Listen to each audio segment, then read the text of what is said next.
Hey everyone, have I here, bro? Video on Dragon Ball Z Dokkan Battle. In this video, we are doing a full breakdown and some fun little team builds for the Dokkan Festival exclusive Mercenary WoW. So with that, if you're new to my channel, like, subscribe, comment below, do all that good stuff. Let's go ahead and dive right in. So yes, it is Mercenary Tao, but he is a very interesting unit. I did a video before this kind of talking a little bit about the history of the end of May, beginning of June Dokkan Festival exclusives, and generally they are flawed, generally they aren't overpowered. But for some reason, in 2025, they did something pretty incredible with this unit here, and it's just very interesting. So let's first and foremost dive into the card arts. I think both of them are great. I really like the SSR card art on there. The action pose in terms of Tao there on the TUR, it's okay. I prefer the SSR. But ultimately it's fine, nothing overly special, but good enough for, in a sense, this Dokkan Festival exclusive unit. Now let's dive into the details, because this is where it gets very interesting and how they ended up building this unit on here. So first and foremost, let's look at the general stats.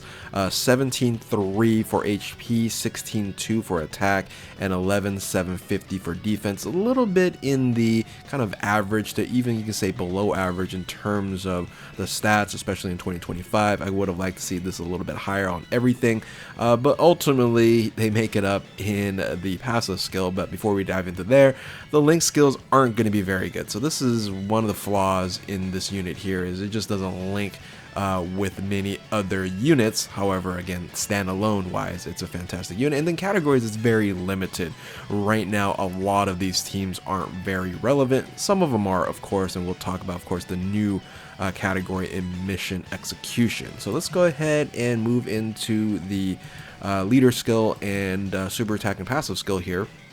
So the leader skill, once again, we see another Earthbred Fighters leader. We had this in the Kid Goku, the one that we just recently got from the DB Saga, and we have the new category, mission execution. So both of these categories are actually really decent, but Earthbred Fighters, of course, you have so many units that you can run. So making this team probably up there in terms of best teams. So we'll have to figure out if I have to merge it. We'll see. We'll talk about it when I build the teams there. So HP 200%, 170, and then 50% boost to Dragon Ball Seekers and Earthlings.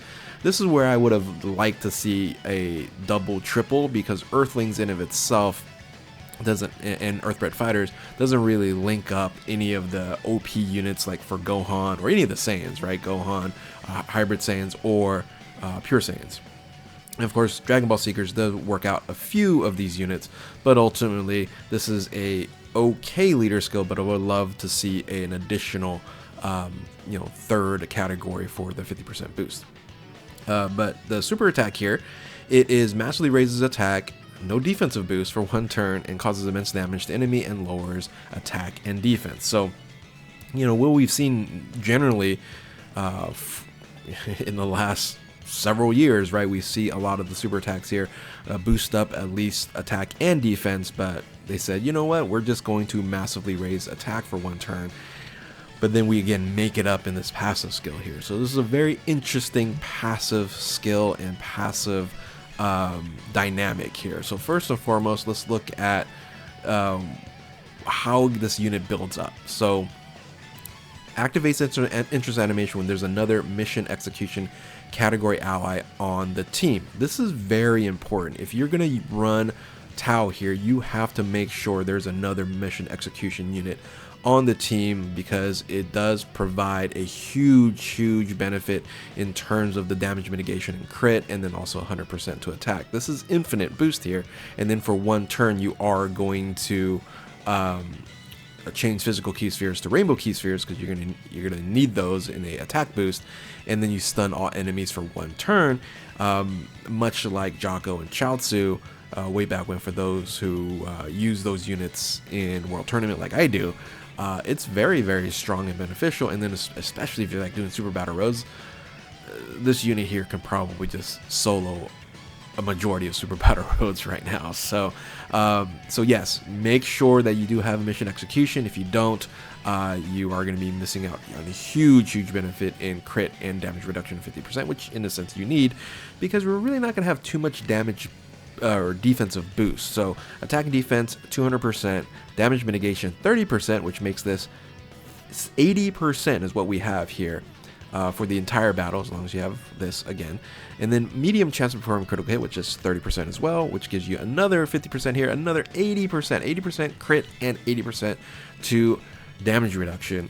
That's huge. Now, where they kind of skimped a little bit is the defense, because you don't really see too much defense except here at receiving an attack at 200%. But you also get another 200% to attack at 12 key or more, which is the normal super attack anyway. But here's where it gets wild.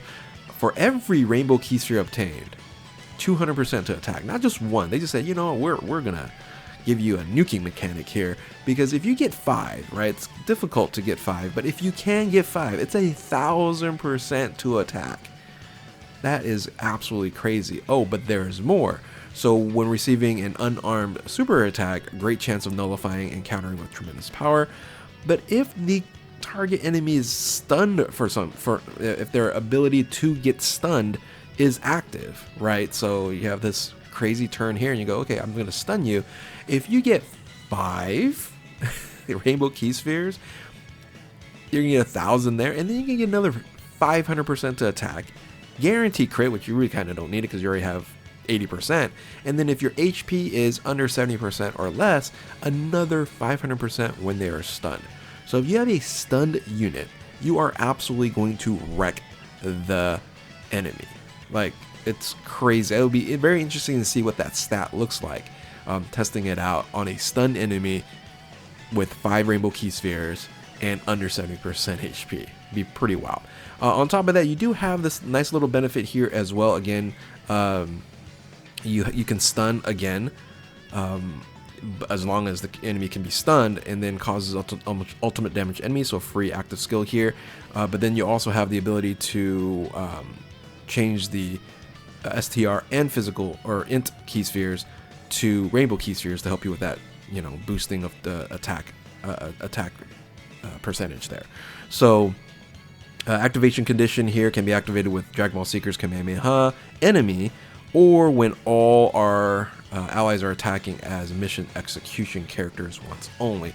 This is a little bit difficult, right? A little bit difficult if you're not running a full mission execution team. You know, you might, you know, fall into a situation where you are not going to get this off. Again, this is not very important. I don't think this is hugely important to have, but right here is. So as long as you have one, you're fine, and this is just a little bit of extra if you do have a mission execution full rotation. Anyway, let's talk about, you know, team building and the units that you're going to be kind of running with this here. So the banner unit that comes along with this unit here for Mercenary Tao is General Blue. It's his first TUR, and he is a 70% boost to Mercenary Tao, which the reason why I say it's very interesting how they're building this unit on this team here. You need support units to then support Tao to get more defense, so he can mitigate damage more. Again, very interesting dynamic what they're doing. So so this is a very good rotation, because Tao is going to do all your damage, right, as Blue is going to support. He's a dodging unit. I'm not sure if he's a dodge or die unit, kind of a dodge or die unit, but ultimately you do kind of want to run him in a main rotation. Looks very fun. The next rotation you might want to run is going to be Easy Yay Path to Power Goku. He also provides a stat boost of 58%, and then you're also going to get 88% damage mitigation, because he provides 8% damage mitigation to Mercenary Tao as well. So even better in terms of getting close to 90% damage mitigation, which is almost impossible unless someone's maybe throwing out 10-20 million, like if you're doing feast, you know, festival battles at the end and trying to eat that super attack. That's going to be very tough. But, you know, generally speaking, the rest of the fights, you're gonna be fine. So let's look at an initial team where you are gonna be running these as main rotation. It might look something like this. So again, this is a very interesting team you're running where you want to run a triple support. I always say, you know, running support units are optional.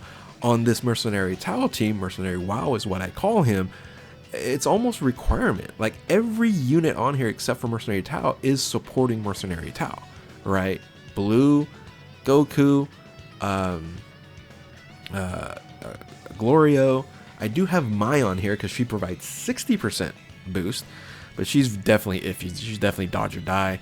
And then kind of same thing for Yajirobe, but Yajirobe also has the ability to revive as well, so that's kind of nice on there. Now the ults that you see down here is for 250 and 220%, because you know when I open this up for just 170, 200% 170 with Earthbred Fighters or Mission Execution, the options are almost limitless, right? There's so many other options that you can run at 170, you know, 200, 170.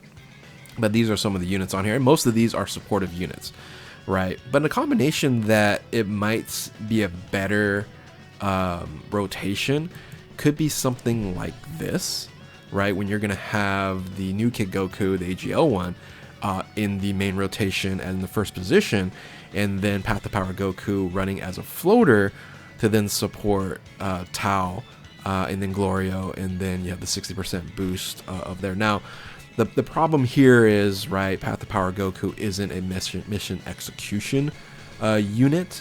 I don't believe so. Let me double check that. I know Mai is, I know Glorio is, but let me double check on Path to Power Goku. I don't think so. Yeah, I was, you know, like, yeah, that's not going to be the case. So again, it's not a huge thing that you can't get off the active skill, right? It's an extra added benefit. So if you are running the Gokus, you know, either one of these, right, one of the rotations won't have it. So you could drop Path to Power Goku down and then bring in like a Glorio on main rotation. You can do that as well. That could be an option. But again, that damage mitigation and the opportunity for it to do probably even more damage. I don't know, Glorio does okay. That's an option you can run. So another option you can run here is just put Path to Power Goku, and this is basically totally eliminating, unless you're fighting against Kamehameha enemy or whatever other enemy that you can run for the active skill. This is just eliminating the active skill total here, and it's having both of the Kid Gokus running in main rotation. You can still do that. Again, it's not a requirement to do that. Now, when I open this up to 170, it gets, again, pretty crazy. Earthbred Fighters is huge, right? It's all Gokus and Gohans and Gotenks. You know, really any of those units on there. It's like it's the amount of top tier units. I don't have room for it in the alts. Now, just put a few on there. Now, when in terms of mission execution, you do have units like Hit. You know, it's a great unit that you can run is going to be the Frieza here, the Frieza tag Goku, because we know first turn there's a problem, and if the enemy can be stunned the first turn, then you're okay, right? You're going to be able to tag in Goku right after that. So that's kind of a special opportunity there. So really in this spot here where I just kind of put the down arrow as a 200%, 170% team, you can run just so many different options here and how you like. I'd still say you still need to run a lot of support units to make this team shine.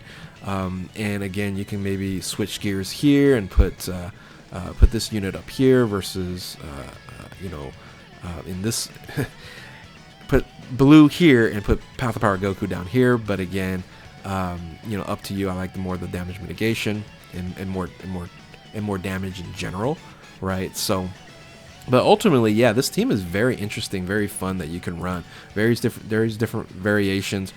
You basically a full support unit, support team for Mercenary Tao. I think this will slide into the top 10 teams, but we will see. We'll find that out. Now, other teams that you can run that Tao could actually make maybe a little bit better is you can just slot them into the DB Saga Earthbred Fighters for the AGL Kid Goku, right? So of course this unit here stacks and continues to add additional defense and attack, and then you can actually still put a mission execution unit on there in terms of blue to make sure that Tao's entrance animation gets activated. So remember, that's a key thing. You have to make sure you are going to put a mission execution unit on the team to make it work out there. And then finally, this team here actually is really good. So this is the Path to Power team, Goku team, right, where you're gonna have 2 Path to Power Gokus. You'll have the AGL Kid Goku as the first position main rotation. You can put really whomever you would like in next to him, right? I just have Beast Gohan on there, but you can really just add anyone in that spot there. And then you have a rotation for Tao and Blue, and then you have all the support units down below. Again, I just put Mai on here as a 60% to Dragon Ball Saga, which 3 out of the 4 in the main rotation are. Yeah, it's very interesting. It's very interesting, but it's also very interesting to me. It's like, how do I rank these, or do I just merge them all together? Because they are very similar, but also very different. So anyway, I do like Mercenary Tao. That's why I call them Mercenary WoW. It is a very interesting setup, having you needing to run support units on the team. Be very interesting how it just handles everything in the game. But with that, let me know in the comment section below how you feel about Mercenary WoW. So with that, if you're new to my channel, like, subscribe, do all that good stuff. Thank you all for watching. Keep on Dokkaning. We'll catch you next time. Later.